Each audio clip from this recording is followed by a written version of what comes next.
you got to understand that since I was 11 years old, probably from the time I was about 25, I made a decision I wanted to help get my father out of prison.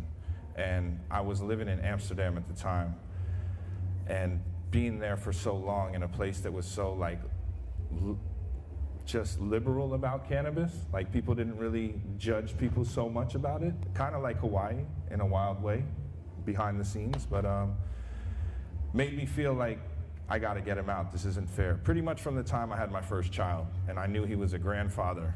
And so around 2020, Mary and a group of legal crew, the 3-person crew, which was, Kiara messaged me first and contacted me, and then Mary called me.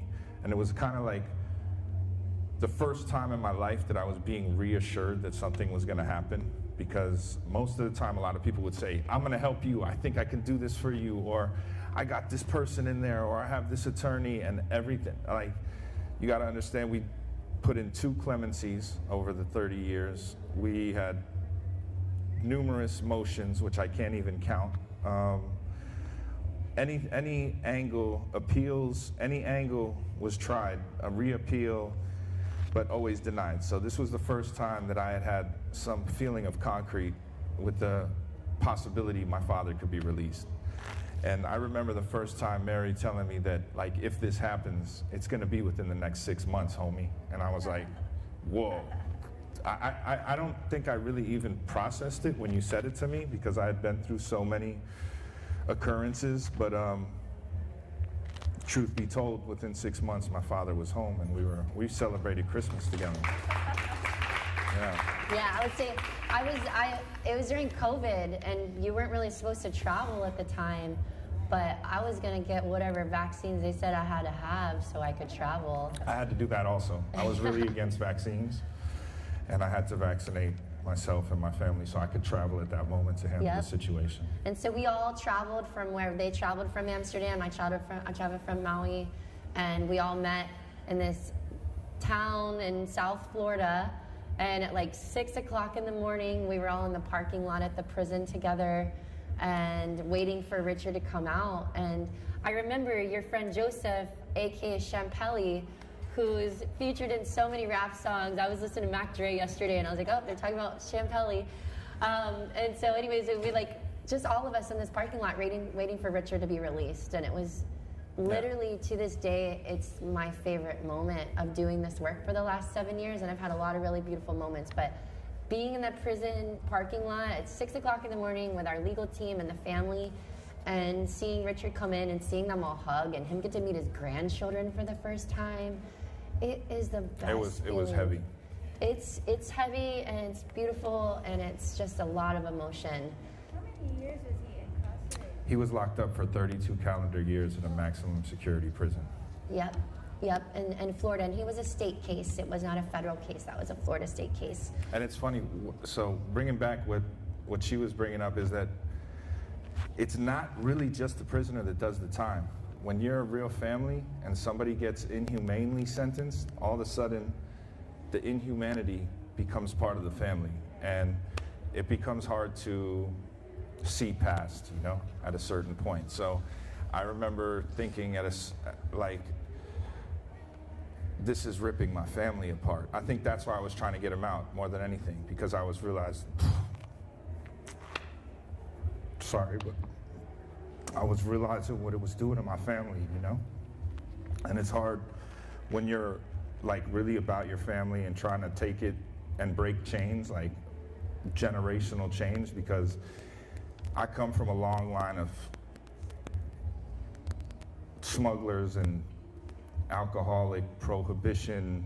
It goes all the way back to my grandparents and my great-grandparents, and we came in on a boat, so we didn't have anything. And what happens is you get placed in an impoverished situation, and you try to fight for something, and that's a lot of the lines of what my family was along. So in the end, what happened was unreal, but it's crazy what it does to the family, like to watch how deep it goes in the family. I mean, I lost my little brother at a young age. My sister had no direction and ended up mangled and paralyzed from an accident she had. Just the form of not having parenting, him losing all his family members while he was in prison, his mother, his father. I mean, it's so deep. Anyways, what Last Prisoner Project does is real, and I've come to, since I've got my father out, or since we've gotten my father out, I've come to build a business with him, and all I want to do is try to give back, you know, and try to help more people so they don't have to go through this anymore and deal with this type of, it's like a dysfunctional punishment. And that's it. So Delisioso is the brand that he's speaking of, and I mentioned it also. And, you know, it really means a lot to us as a nonprofit because they could have just reunited, started their legal brand, and gone on with their happy lives. But they included in their business model that a percentage of their profits would be donated to help cannabis prisoners. And so they've donated tens of thousands of dollars to our nonprofit over the last 3 years, and other nonprofits too. We're not even the only ones that they've donated to, which is amazing.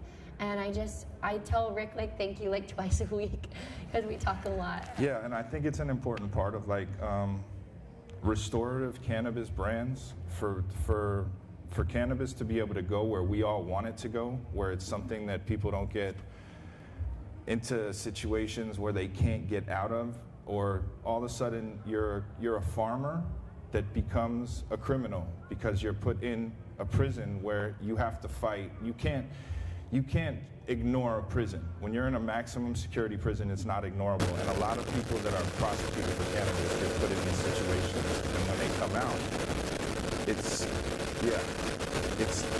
quintessential to be able to give back if you are somebody who's a functionable cannabis community persona. If you can actually build something that's profitable in this industry, I think it's a human responsibility to give back to the industry, or to give back to the fighting laws and changing, and real restitution and reform for cannabis I think it's a very important thing. Yeah, and going off that too, if you guys ever, you have a cannabis brand, you have friends that have a cannabis brand, they can find more information about our partnership program right on our website, which is lastprisonerproject.org. We have a partnership page. We've got a partnership program called Partners for Freedom, and there's different levels of corporate perks for different levels of donation. So basically their logo goes on our website. If it's a brand, they actually can put the Last Prisoner Project logo on your brand packaging. That's been a really impactful program over the last 6 years. Brands across the country participate in that. And the cool thing about that is when people are shopping in dispensaries, they'll pick up the package and they'll be like, oh, they help support cannabis prisoners. This is awesome. And what we would see is the customers would actually take a picture and post it on social media, and they would tag Last Prisoner Project and they would tag the cannabis brand. So it's also free marketing, and it's something important for brands to know that people feel good about supporting socially conscious brands. It's a win-win for everybody. That's a really important point, because starting the brand in Florida, at first, there was no motion. And then as I slowly realized how important it was to be somebody who amplified these sort of situations, the customer felt the reward.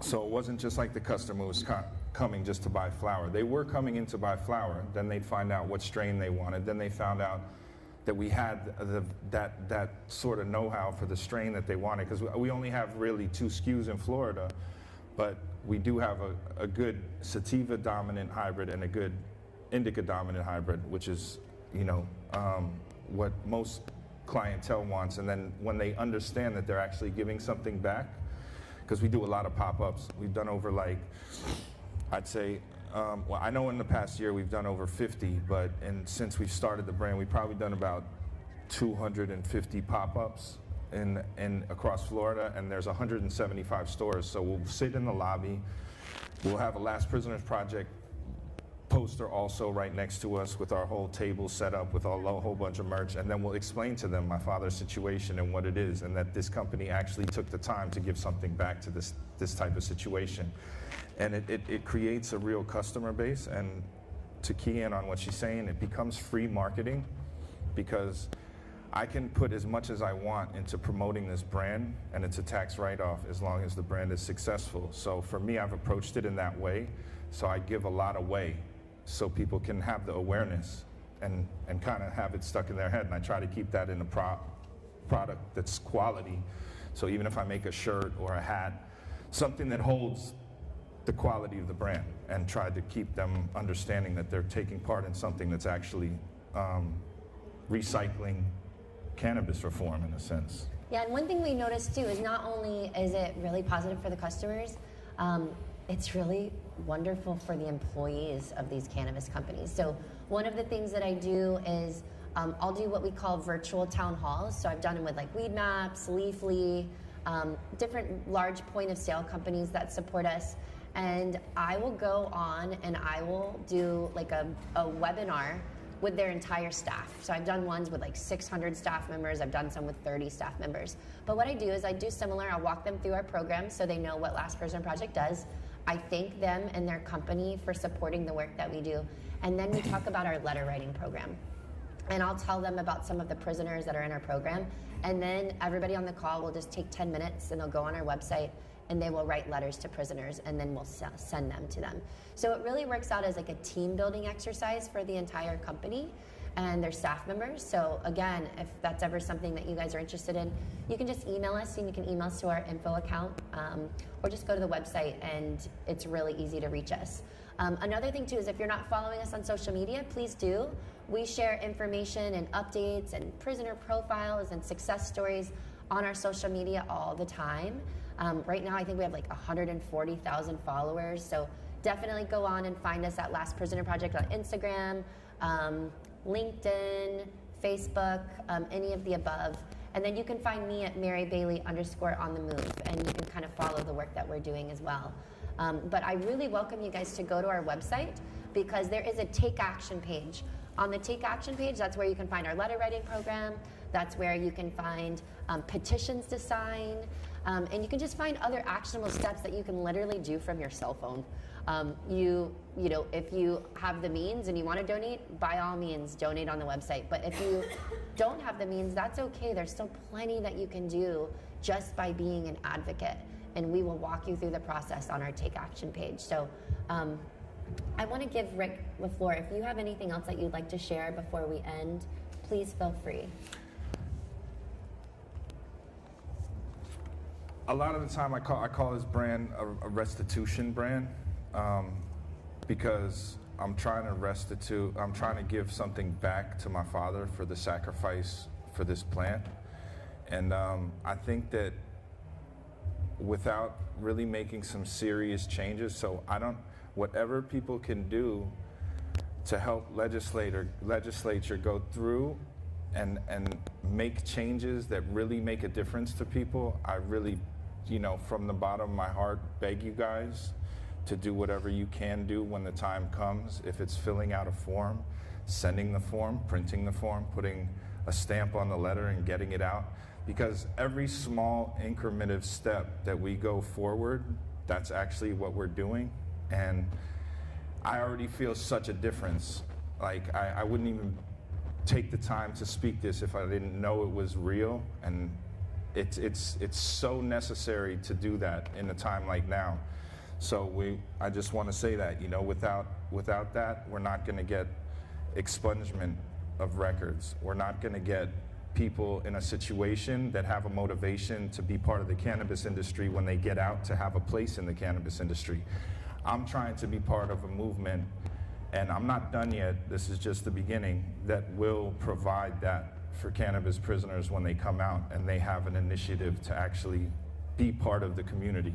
So that's all I have to say, and I'm thankful that we're here where we can actually say this and not like be arrested as we walk out. And that people say, yeah, go smoke a joint over there on the street, because that means we've already come so far, you know, because 10 years ago, if you did that, we'd be locked up. So here we are. I was in New York last month. I could smoke a joint on the street. A cop would look at me and go like, that smells good. That's a huge leap in where I come from. If a cop used to see me behind me, I'd have a heart attack, I'd lock up. I'd end up getting arrested. And I mean, I got arrested for cannabis. My mom sent me to Amsterdam in 1991 because she did not want me in Florida because I caught a case with 2 ounces of weed in a parking lot at Disney World. I was gonna go for the day and smoke some weed and go to Disney and have fun with my friends, and all of a sudden I was in prison and maybe catching a 6-year case. I was only 15, you know? So that was Florida then. And we're now, we're like, a 15-year-old gets caught with weed, they dump the weed out, and he can go home. So we're making steps. We just need to keep moving forward, and thank you for your time, and I hope this meant something to you guys. Yeah, one thing too I'll share is that, like you were saying, when people come out of prison from cannabis charges, some of them are just trying to get their lives back together, but some of them want to enter the legal industry. And so we have a partnership with Amsterdam University. They're amazing, and they give free scholarships for their online courses. So former prisoners, and that is so impactful. And they can learn, because we gotta set them up for success. They need to learn the lingo. There's all these new extraction processes. It's like, they've been in prison for 25 years. Things are a little different nowadays. No. And so it's really important to set them up for success so they can enter the legal industry if that's something that they want to do. And I just wanted to give Amsterdam University a shout out, because we are so grateful for the scholarships that they provide. Yes. And if anybody has any questions, feel free to stop us after this and ask any questions. And I can always give you my email address if you want to get in touch at another point. So again, thank you for the time and just letting us talk your ears off today. It's really, really an honor to be up here with Rick. Yeah, thank you guys.